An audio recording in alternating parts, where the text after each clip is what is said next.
Disney ұсынады.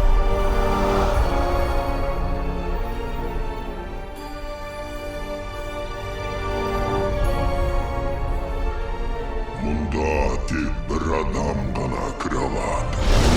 Ол жан дүниесінің тазалығын сақтаған адам.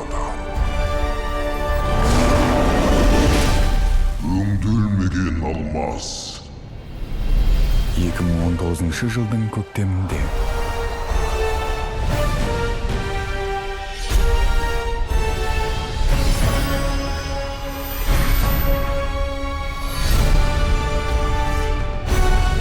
Аладдин.